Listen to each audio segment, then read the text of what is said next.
Hey, everybody. Welcome back to the Prosperous Nonprofit. Today, I have on the show with me Mark Vanderpool. Mark, welcome.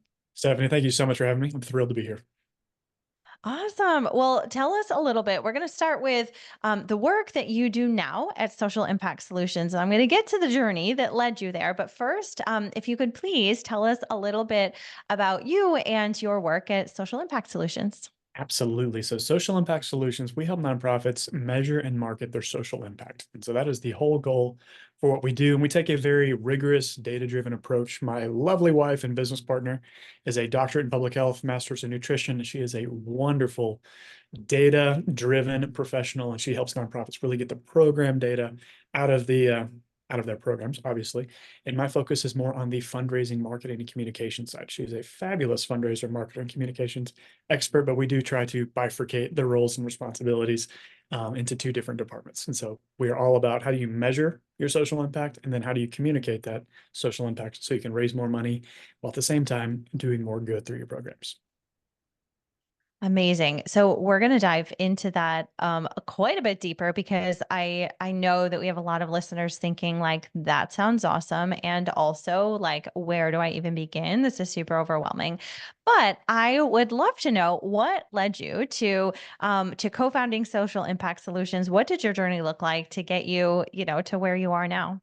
Yeah, that's a great question. Really good question. So I was very fortunate to grow up in a family that took medical missions very seriously. And so going back to this would have been pre-Katrina days. So it was a disaster relief organization that my folks started. And we would go around the world just doing medical missions work. So my dad's a surgeon, and we would just spend a lot of time overseas, starting small clinics, turning them into hospitals, and doing a lot of that kind of international development work. And they continued that work and have scaled that work with a fabulous organization called Live Beyond. And we just really, I was able to get a front row seat to what does it look like to create interventions, be a part of those interventions, and then eventually scale those interventions, which was great. Led me to go on to undergrad, went to Texas A&M, international affairs, international relations, all of that, and eventually an MBA from Clemson University. But Lauren and I, my wife and business partner, what we really, really loved is we were able to serve together both as volunteers. We worked for a variety of organizations, again, doing similar type of work, but able to evolve from we're more involved in the programs. So we're doing medical care, community development with this organization, had other organizations, excuse me, other roles with different organizations after that. And then obviously fell into the fundraising role. And so there's a lot of misunderstanding between operations and fundraising and all of the different roles and responsibilities go in that. So we got to wear those hats often. And then I'll skip some of the stories on other things that we did from a business standpoint before we started Social Impact Solutions. We did, some economic development type private equity funds that we were involved in when we were in South Carolina. So got to really get different views onto investor mindsets, donor mindsets, and realize that it's really a similar conversation to be had if I'm raising money, for a real estate property, like a multifamily property, or if I'm raising money for a nonprofit. And so we were able to sort of marry the two sides of think of your donors more as investors, communicate them the way that they want to be communicated to, which, just to skip to the end of the story, donors are driven to make a social impact, and they need you to give them the data to justify that. There's a huge shift in donor mindsets that's occurred over the last 12 years. And the number one driver for donating is actually the impact data that your organization presents or shows them. That's the number one driver. It's not feel good stories anymore. It's not fluff. It's none of that. It is literally the number one driver for giving is the impact data that your organization produces. And so we felt we were in a very fortunate and just advantageous spot to how could we help more organizations do that. And so she went on to get a doctorate in public health, a master's in nutrition. I ran off and got an MBA, and we decided to start what was originally called something else, but evolved into Social Impact Solutions 7.5 years ago, six and something like that, 7 years ago. Amazing. That's so cool. I think we've only connected one other time. So I did not know the backstory with your family and kind of how you have grown up in the impact space and seen that in many different ways. And I would imagine that that has that has probably impacted the way that you've built your company and the and the different the sort of way that you integrate as you're talking about operations and finance and fundraising and programs, because you've kind of seen that big picture from, from many different angles, is what it sounds like to me. Absolutely. No, it's 100% true. And what was fun is working in just different parts of the developing world, and they don't have access to the same kinds of technology. And so you think about, well, how do we measure the impact of a medical clinic in a very remote part of the world? It's really hard without the right kinds of tools and tech. And so what we got to do was build those kinds of tools and tech in-house. And it's produced tremendous results for the nonprofit, but even more importantly, tremendous results for the patients that were being served. And I think Mhm. there's so many great takeaways that you walk away from when you realize there's so much more donor alignment than what people think. I think that's something that's really important, is that people think, oh, well, the donors will start to drive the direction of the nonprofit. And Mai Chang is this wonderful woman who is now the CEO of Candid. She wrote a great book called Lean Impact. And she has a quote in there. It's one of my all-time favorite quotes, is that impact is the destination in the context of your programs. So impact is the destination. So the good work that you do for the people or cause that you serve, but innovation is the path. And just that phrase, when you think about, all we're really trying to do is create a social change, create a positive social change for the people or cause that we serve. And then when you also know that what I said earlier, the number one driver for donating, for giving, is the impact that you create. It's the more that we focus on the good that we can do for the people or cause that we serve, the higher the likelihood we're able to raise money at the same time. So it really is a fun, aligning conversation when you put two and two together like that. Yes. Yeah. I love that. And we're going to get to how all the different sort of parts inside the nonprofit interact. But I want to talk about first, like how to get data out of your programs. I know, I would venture a guess that every single person listening is like, yes, we are on the ground. We are seeing the amazing work that we're doing. But how do we collect data? How do we translate into like meaningful impact data that we can share, that we feel really confident in? Because yeah, I know a lot of organizations are working really hard and doing what they're doing, but translating that hard work and that impact into data is really difficult. So what do we think about? Where do we begin? It can be so hard, especially when you're in the seat and you're realizing, like, exactly what you said. Whether you're an international organization or national, doesn't make a difference. It's just, this can be complicated. And so the most important thing is to find a reliable framework. And what I'm about to say is not original to social impact solutions. It's called a theory of change. And so we've written extensively about this on our blog and done webinars on theory of changes before, but it is really the first step that you want to take when you're looking at, what are we even like trying to measure here? And Mm, it's such a clarifying, let's just think about what Jim Collins did for the business world of, mission, vision, values, right? Just those kinds of clarifying statements. A theory of change is very similar to that. And it really is mhm, that first step of impact measurement. And so I'd be happy to share blogs that we've written on theory of changes, videos that we've done on theory of changes. It really is the first step to take. And it's the first step that we take all of our clients through in our impact and growth strategy sessions, because without it, you're just sort of guessing. Right? And we don't want to mhm, guess. The last thing we want to do is guess. And the thing is, nonprofits are so great at providing value, right? They're so good at providing value, but when we don't have some of the necessary steps in place to measure it, it can be really hard to communicate your value in a way that a donor would easily understand. While at the mhm, same time, donors are becoming so much more sophisticated in their understanding of impact, it really is important that we line the two up. And so, starting with the theory of change. So, what are the actual outcomes that we're trying to create as a result of this program? That's the ultimate goal. Like, what are we hoping to accomplish long term, 3, 5, 10 years? And then you start reverse engineering from there. Great. What do we then need to accomplish in a 6 month to 2 year timeline? Those are your short-term outcomes. Then the next step backwards, and it really is, it's reverse engineering. So I'm going in reverse order mhm, here. The next thing mhm, are your outputs. And I think almost everyone here knows what an output is, because they're a little bit easier. Well, they're definitely easier to measure than mhm, outcomes. And so it's the number of people served, number of meals provided, you know, number of students that graduated high school. It's a very simple, numeric metric. So 10,000 backpacks delivered for this after school program or this upcoming school year. Super, super simple. But then we want to take it even further back into our activities. What do we need to do on a daily basis for this one program to produce those outcomes, produce those outputs that would then produce those short-term outcomes, and then eventually those long-term outcomes. And it's just a simple, easy view of the actual goal of this program. Now, what we do that's a little bit different is then we then go into creating where do we measure along the way. And so we create process maps so that we can integrate technology into doing the right kinds of measurement. And I'm not talking about, you don't have to be using Salesforce or something really expensive or souped up to be able to pull this off. It's just you need to be collecting information or data at the right times to make that work.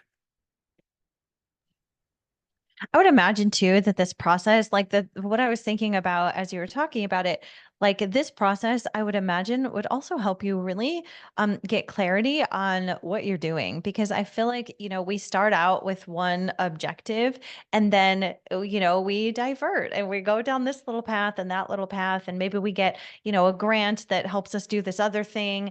And I would imagine that this big process where we're really zooming out and thinking about, okay, 10 years, what's that end game here, or what are our big goals, will help you figure out like, okay, well, this is really working towards that path, but these other things that we've like added along the way that we haven't really thought about too much, maybe those can go. Maybe we don't need to be doing those anymore because it's not in service of our main goal. So I would imagine that like there's a lot of clarity in that process as well, that helps like beyond just being able to sort of quantify your impact. Do you see that often?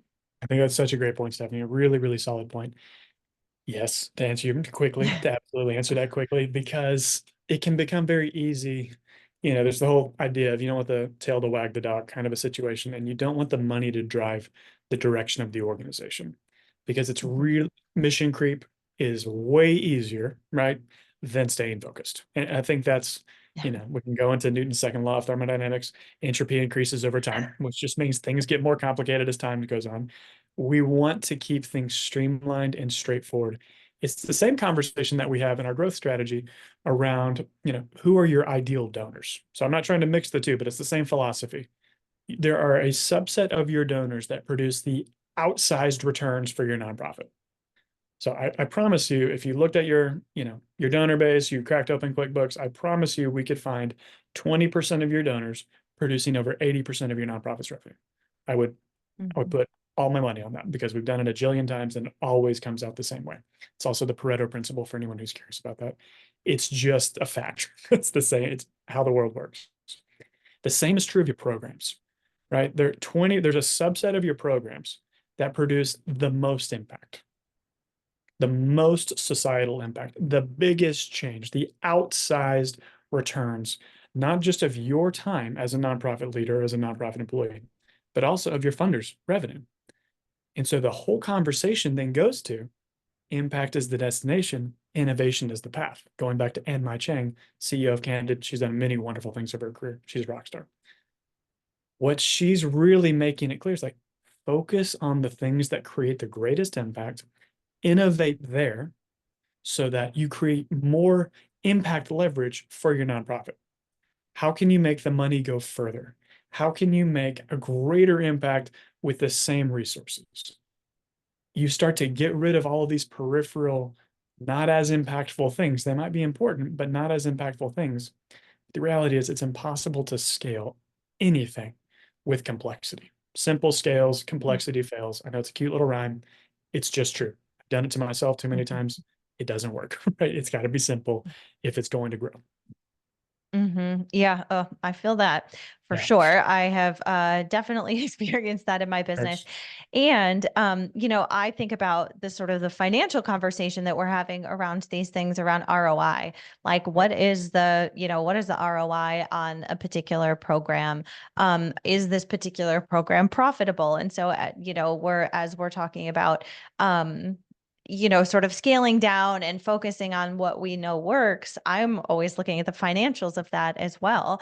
And we're nonprofits, and not every program is going to be like quote unquote profitable. But I have seen organizations where they have a whole bunch of different programs, and maybe there's this one over here that not only is the programmatic impact not sort of on par with the rest of the organization, but the fundraising goals are also missing, and it's also super expensive to run that particular program. And so all those factors combined, I think, can help the organization make difficult decisions, really, but with sound data. Instead of like, oh, I feel like this program isn't working, maybe we should shut it down. It's like, well, we have these data points that all are pointing to the same thing. We're looking at the financials, we're looking at the fundraising, we're looking at the programmatic impact, and nothing is really aligning or meeting our goals. And so now we have to make this decision, and we can do that really easily and clearly.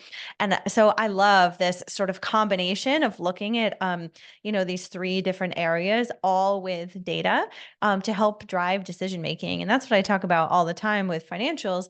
The whole goal is for leaders to understand their finances so they can use those numbers to make decisions. That's what we want to do.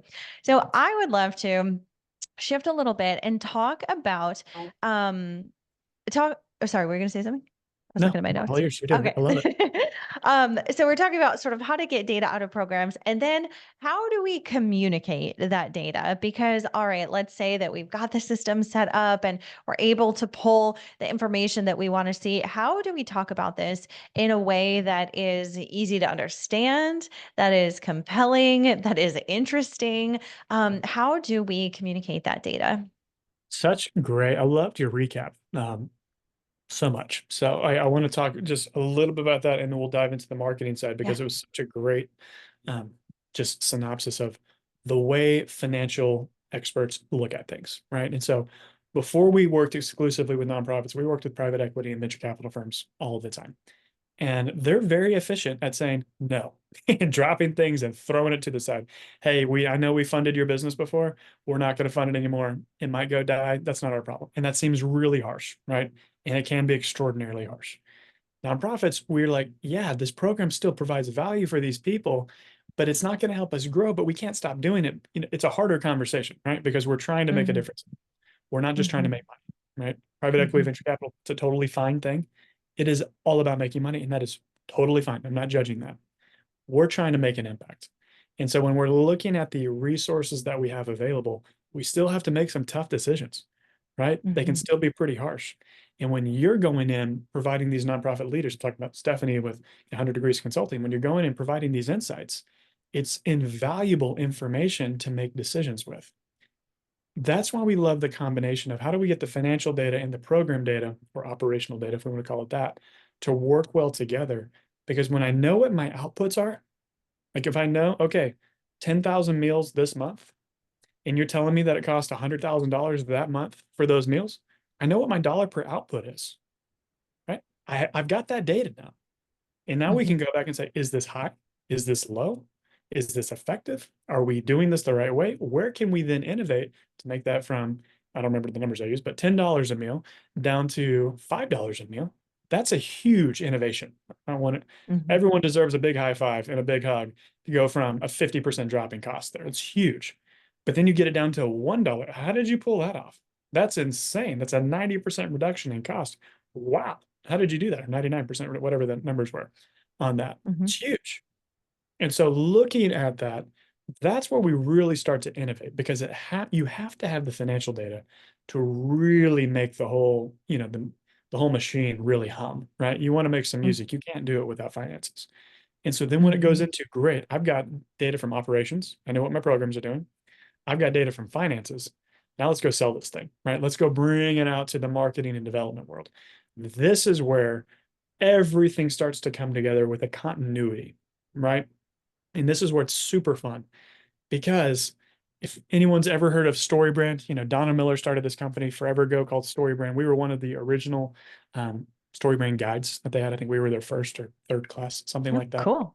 Yeah, super fun, Cool. great group. And we maintain that certification because we love what StoryBrand's doing. Hmm. One of the big takeaways that is such an unlock for nonprofits is positioning the donor as the hero of this story, right? And so I'm saying this story very intentionally because they're not the hero of every story. They're the hero of this story because they are the financial machine. They are your business model, right? Your ability to raise money from donors is what's feeding the beast, right? Feeding the nonprofit here. So they are the hero of that story. Now, if I'm trying to recruit volunteers, that's a different hero, right? The volunteers the hero of that story. If I'm trying to recruit employees, they're the hero of that story. And that really is the whole thesis of story brand, is that you want to make your customer, your donor, your volunteer, your employee, your board member, whomever, not you, as the hero of the story. The nonprofit Mhm. gets to be the guide. And our time helping all these VCs and private equity folks raise money, it was so fun because we get to position the venture capitalist, but now as the nonprofit, they're the guide. You're the expert in impact for your specific world. No one should know how to create an impact better than you with the programs that you have. Like you are that expert. So like just use this case. I am in no way, shape, or form the guide when it comes to nonprofit finances. Stephanie is, right? She's built a company on her expertise. She's the guide. She's been there, she's done that, she's got the t-shirt, she's growing her team. And so think about you as the nonprofit. It's the same thing. You are the expert in impact, and your donors want to buy impact. I'm putting this in business terms. They want to buy it. So you're selling impact to these donors. It's the outcomes of your programs. That's what they want to give to. They want to know what is the long-term benefit to the people that you serve that my money is going to. And that's where things really get exciting. So position your donors as the hero of the story, constantly remind them with impact data and stories of transformation. If you do that regularly, 80% of the time, if you do those three things, you are going to do well. Like it is just going to put you in a position to succeed. Hmm. I love that. And I like that you mentioned, the impact data and stories of transformation, because I feel like the two go hand in hand and you really need both. And we're all human. And so we resonate with stories. And if you can back those stories with data points that are substantiated and sound, then I think that's sort of like the magic combination. And I definitely talk about this with numbers as well, and using your numbers to tell a story. And so, yes, we've got the numbers about your financial health, but how does that translate into what your organization is doing and the impact that you're having? So, I love that you mentioned both, because I do think that that's really important, to have the storytelling and the data together. It is fun. Um, I'm thinking about different organizations that I've worked with where there's different departments where we've got our program people, we've got our fundraising people, we have our like ops and finance people. And as much as we wish that we all work together perfectly, that's not always the case, but that's really important to this ecosystem of gathering data, of using data, of communicating data, and communicating your impact. And so, what have you seen, work really well to help people in different departments work together to provide this really cohesive picture of social impact data? Or maybe what have you seen like work not so well, or what tips do you have for us there? Great perspective and great questions. So I know the word organization might have the same root as organized, but that does not mean that every organization is organized. So it's okay that things are messy, right? It's okay that you might think, goodness gracious, how in the world is this going to happen? And so we have, like, going back to what Stephanie was saying earlier, just like starting simply with things. Like this is not a sprint.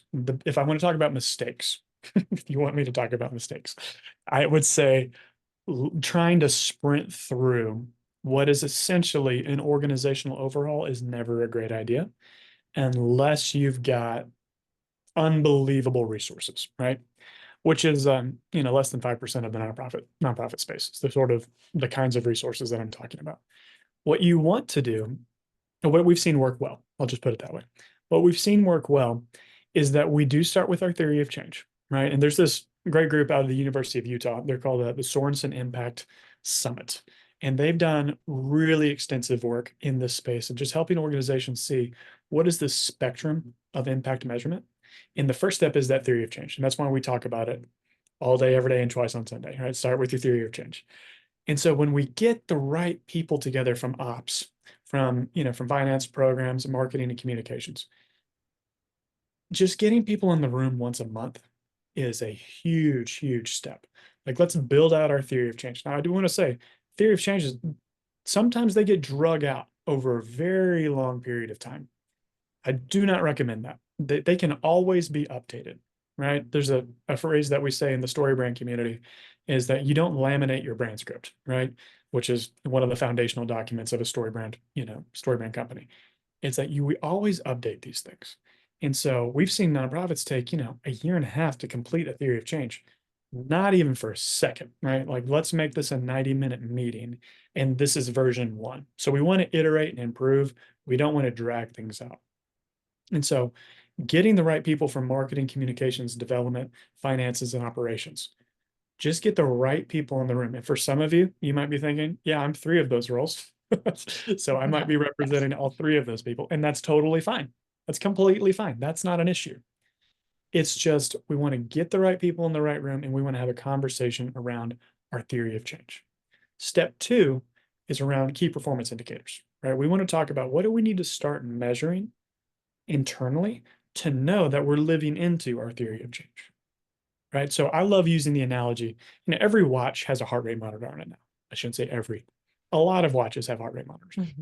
So the thing is, your program is always producing impact the same way that my heart is always beating, gratefully, for now, at least it's still beating. The difference is I don't have to measure it anymore because I have a heart rate monitor where I hit one button and it tells me, oh, cool, my heart rate's at 58 beats per minute right now. Fabulous. That's the kind of thinking that we want to do on our program evaluation, like just looking at our theory of change. Where's the heart rate monitor that we need to put on this program? What does it need to be measuring? So yes, my heart's still beating, but I don't have to keep my finger here all day, every day. For those of you who are listening, my finger's on my neck, checking my heart rate. We don't have to do that anymore. We just want to build a process map, and then determine where do we need to measure KPIs to know that we're living into it. Then step three is we want to start surveying, or there's different forms of this, but we can survey, do questionnaires, we can do focus groups with the people that we serve, right? With our constituents, beneficiaries, whatever term you want to go with here, to determine how is our program making a difference in your life. Now, what I would strongly recommend doing is do not create this survey yourself. There are academicians that have been out there forever creating wonderful, peer-reviewed, validated research tools. So that is why my partner is a doctor in public health, and that's why we take such a rigorous approach to this. You don't just want to say, hey, I came up with this thing on SurveyMonkey and we'll see if it works. There are actual surveys that are out there that you can find, on PubMed, Google Scholar, other types of research databases to know if it's working. But that's level three. And there's a big jump from level one to level three. Now, levels 4 and 5 are much more complicated. And I don't think it's worth getting into that right now. That's why we talk randomized control trials. That's not what we need to talk about right now. It's really just, let's get our theory of change. Let's start measuring things in our work management software, Asana, Monday, whatever it is that you use. And then let's start surveying our people. If you're doing those three things, if you're doing any one of those three things, but if you're doing those three things, you are a home run nonprofit. Like, you are absolutely swinging for the fences with measuring your impact, and you should be disproportionately rewarded in the terms of money for your nonprofit. Like, you are doing the hard work to measure your impact. You really just need to get that in front of the right donors, and fundraising will no longer be like your huge constraint, right? It's like, we have the data, and there are donors that are out there. I promise you, donors that are out there that want to fund data-driven nonprofits like yours, assuming you're doing those three things. Mm-hmm. I love that. I love how you broke that down so easily into steps, the theory of change, KPIs, and then surveying your beneficiaries. And that sort of combined together, will help amplify your fundraising. I love that. Can you give just some examples of KPIs? And again, for anybody listening that's like, wait, what was a KPI again? That's a key performance indicator. Can you give some examples of like what a KPI might be, or what KPIs are for like That's some a of good your question. clients? Such a good Yeah. question. So I should have said this earlier, so thank you. This all ties back to your theory of change, right? So in your theory of change, you're going to build out inputs, outputs, short-term outcomes, and long-term outcomes. When we start to look at our KPIs, we want to make sure that they are leading into those inputs and outputs, first steps, right? We want it to be, and this is such a great life hack in anything. And I'm so grateful for people like James Clear from Atomic Habits and people like that that just really did a great job with this. But it's if we can track our inputs, the outputs and outcomes can take care of themselves. It doesn't mean they absolutely will, but they can, right? So if I know if my job as a, let's just say we're a nonprofit that does food distribution in Buffalo, New York, where you are, right? So we're more of a, a food bank. If my job is to source food, whether that be through donations or whether I need to go, with corporate partners. If my job is to, okay, I need to go source rice, just use an easy example. My input is how many people do I need to call? How much rice do I need to source? So source 10 tons of rice per quarter. It's like that's the kind of thing that we would start tracking. It's super simplistic. Let's say, hey, John Mark's doing a pretty good job at programs. He got 10 tons of rice this quarter that we can distribute at our food bank. And so we think about specialization and being really, really clear with that. But then we can track, that's what we acquired from a rice standpoint. What do we distribute? Well, now we're talking about outputs, right? So now we've gone to the next level of that theory of change is 10 tons of rice distributed through our food bank. Well, now we know, right? That's the difference is we didn't know before. Now we know we can start to build a comprehensive theory of change. It's like, well, what happens when we're delivering this much rice? Because what we're trying to do, long-term outcome, reduce food insecurity.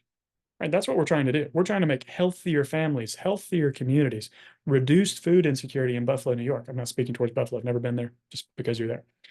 But the point being, like, that's the long-term outcome. People don't just give you money so they can give you rice.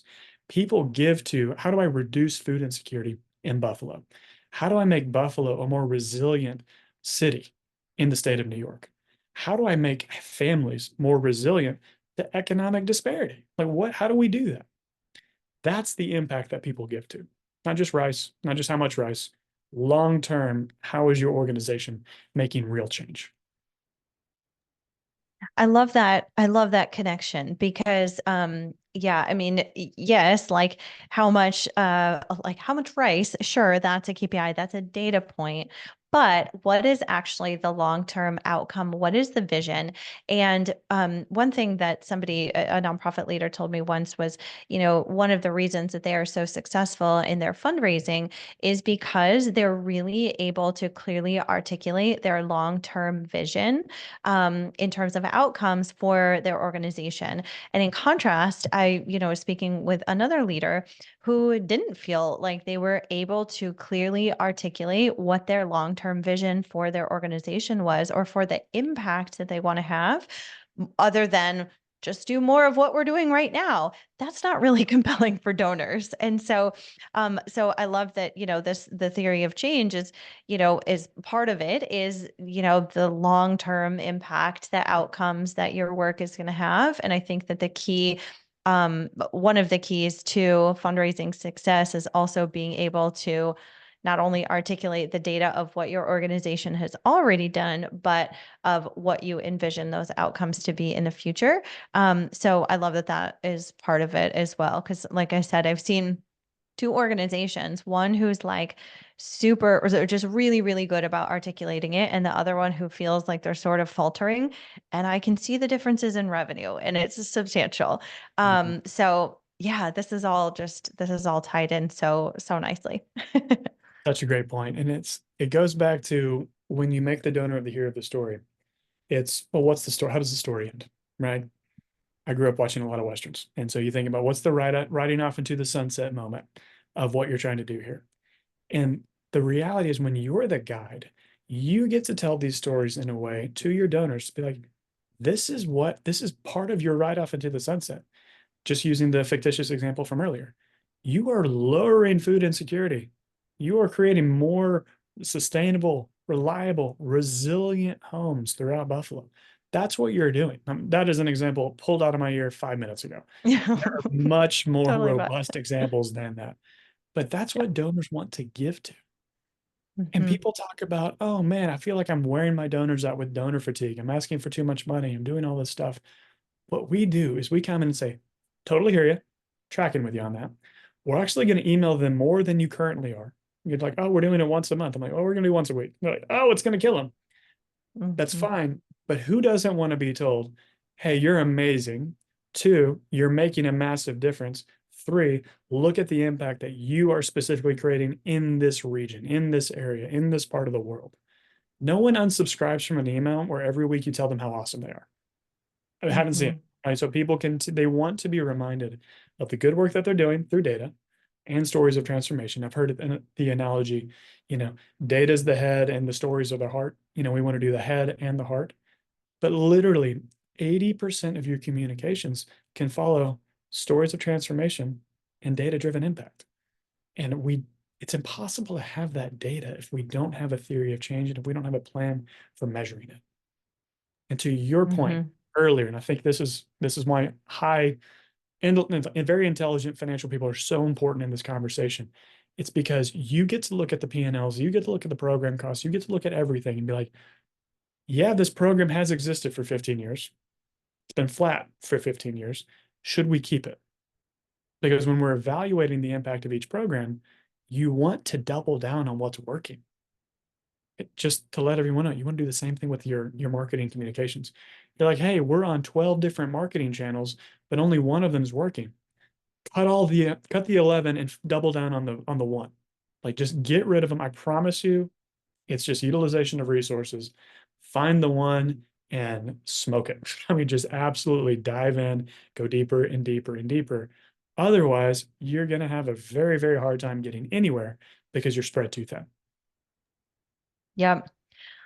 Such good advice because I encountered this in my own company. We Yes. were serving small businesses and we were serving nonprofits. And, we started with just nonprofits and then sort of expanded because, like, hey, we could help small businesses too. And then just went way, way too far.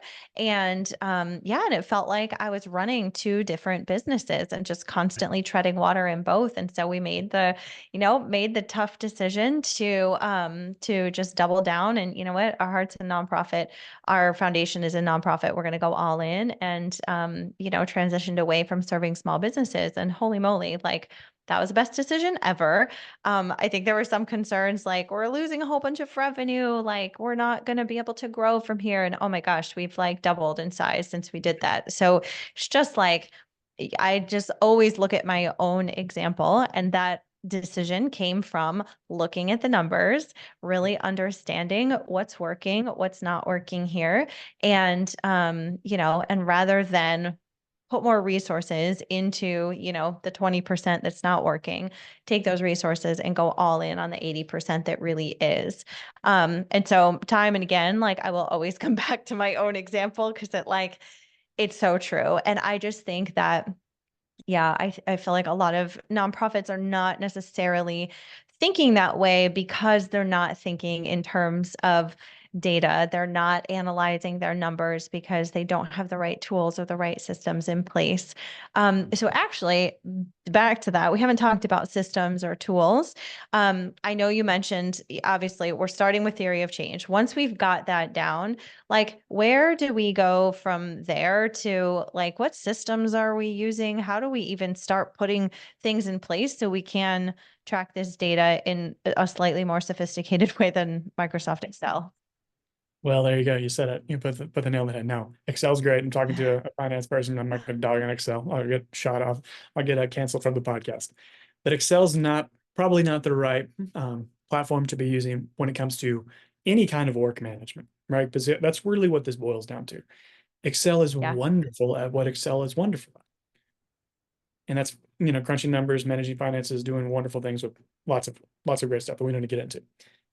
But when we started looking at, from a rudimentary level, we are in a wonderful time in history to when it comes to very inexpensive software, right? Well, it is just a great time to be alive when it comes to, you look at Trello, you look at Asana, you look at Monday, you look at what's that other new one? Notion. You look at all of these other platforms that are collaborative, they're easy to use, the user interface is unreal.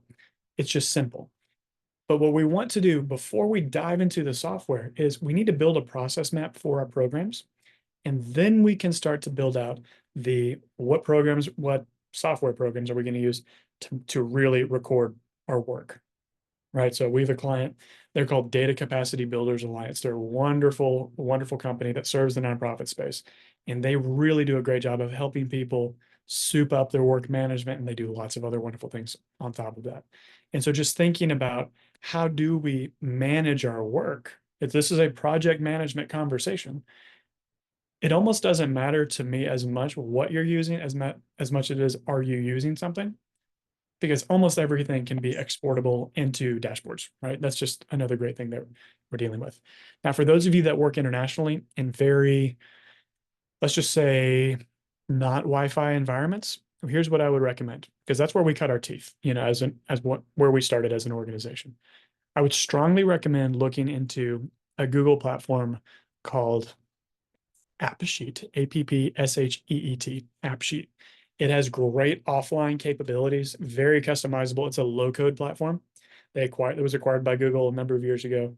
A dear friend of ours that we've worked with for 9-ish years now is an AppSheet developer. He's got a great company that can spin anything off. So you want to know, I would check out Crew, QREW, down in College Station, Texas. They do a wonderful job with Crew Technologies, excuse me. They do a great job of building out those kinds of low-code apps. And again, that's for offline. They can do plenty of online, but they have offline capabilities as well. We've built some really, really cool apps with them over the years. Just a wonderful group.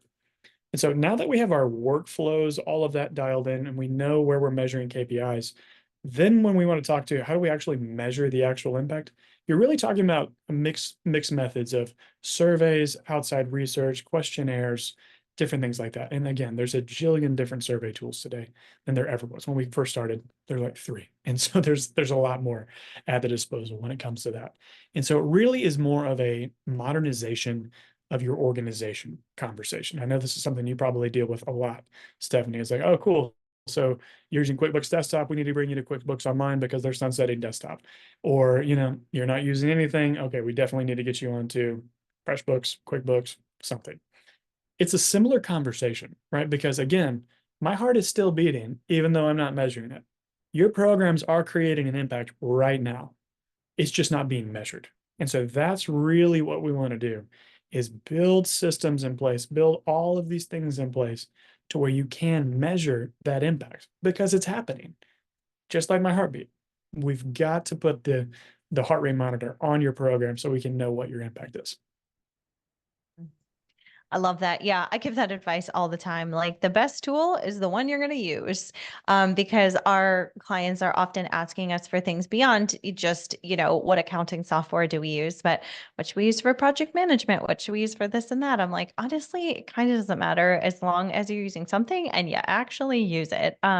So yeah, I love that advice, and I'm definitely going to check out. Yeah, I've got AppSheet and Crew on here, so I'm going to check those out as well. It is great. Um, yeah, it's so cool. I love getting connected to I'm not like a super software person by any means. I'm definitely not a techie, but I like yeah, just having a library of things to recommend to people. So That other one, Data awesome. Capacity Builders Alliance, they're another great group. They're fantastic. Cool. Yeah. Awesome. Yeah, I've got them all up in my browser now, so I will check them out. Awesome. Well, this has been such a helpful conversation of, really sort of clarifying and almost demystifying in a way our social impact data because when we're thinking about data, it just like feels very overwhelming to me sometimes. But I just love how you broke things down and explained it so clearly. Before we do a wrap up, I do want to ask a couple more questions. One is a question that I ask all of our guests on the show. What does a prosperous nonprofit look like to you? I love that question so much. And so as time has gone on, as I've gotten, lost a little bit more hair, got a little bit older, lost a little bit of hair. I don't know if I've gotten any wiser, but definitely having the signs of aging.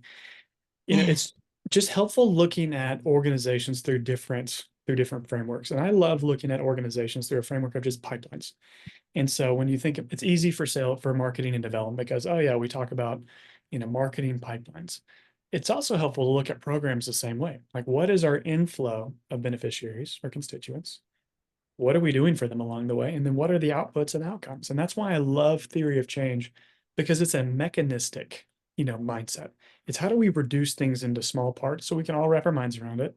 And then that's how we innovate, is we choose where we're going to focus and then we innovate. And so I know all of this conversation around impact and stories and data and marketing and finance and all of that, it can sound complicated, but when we look at an organization as a series of pipelines that we manage, right? It really is who's managing the marketing pipeline, who's managing the development pipeline, who's managing the program pipeline, who's managing the finance pipeline, who's managing the board pipeline, right? Your board development, that's a Mhm. different kind of pipeline. Volunteers, Mhm. employees, it's just a bunch of pipelines. And when we're Mhm. able to track that, our logo, it's three circles that are very much integrated together. And so we love what a prosperous nonprofit means to us is that each one of those circles or departments, so operations, finance, programs, all being one program, marketing and development, making that one program. If you want to walk away with a huge hack, make your marketing and development one program, not two, or one department, not two departments. That being itself right there. And then obviously having the actual program of your nonprofit, your programs of your nonprofit being its own department. So you've got operations and finance, you've got marketing and development under one, and you've got your programs there too. When all of the information circulates through those three things and those pipelines are being managed really well, sky's the limit on what you can do, right? It's really exciting because your impact comes from your programs, right? That's where impact comes from. Just like my heart rate, I check that from my veins. And I'm not going to check my heart rate by checking my temperature. I'm doing that by putting my finger on my veins. And so we really want to think about, where does our impact come from? 100% from your programs. There are people out there that have a different point of view, and I respect them in that. Your impact comes from your programs. It's the social change that your programs create. But what's my dollar per output? I can't know that unless I know what my finances are. How much did we spend on this program over this timeline? If I don't Mhm. have financial data, it's impossible to know that. And then I'm looking at my donors. Why do our donors give? What do they give to? What are they most passionate about?